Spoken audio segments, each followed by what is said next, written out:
Oh, get the perfect gardening sidekick with the telescoping lopper and pruner with ratcheting action. They have safety locks and ergonomic grips to make them safer and easy to use. Today's audience will all take a set home. Check out the shopping channel for deals on these tools. That's tse.ca. Well, since we've got Carson still here, in an effort to help Chef Massimo with his home's curb appeal, Carson was sweet enough to pay them a visit. Take a look. You're never going to believe who this house belongs to. In fact, it's the same popular chef with the curly mustache that owns this house, this little dog, and that fence. In fact, Chef Massimo wanted a front yard space for the dog, which is why the fence was built.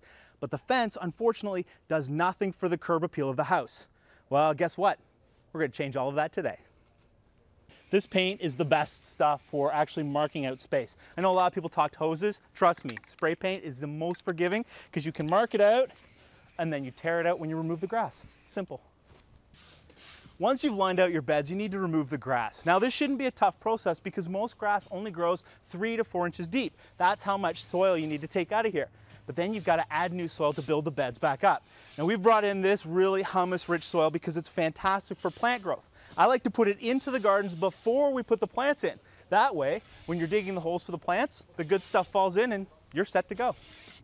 Now, on this side of the garden, we actually get a little bit more sun, which means I have an opportunity to give Massimo some fresh herbs in his space. Now, whenever I'm putting herbs in a garden, I always double pot them. You can see I've put a pot already in the garden. That way it prevents the roots from this plant from taking over everything. Even though we're working in a garden that's full shade, there are lots of plants that give lots of texture and visuals that your eye really wants. This is one of my favorites. Now, these are little Japanese forest grass. What's going to happen is they'll spread around this entire space, and what makes them most happy is growing under a really large tree.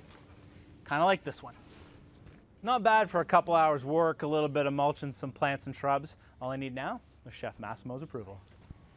Wow, Carson, what did you do, man? This is half of my yard. Not bad for 2 hours. I thought you were going to do just a small little piece. What do I ever do small? All right, a couple things to point out to you. Everything here is good for shade.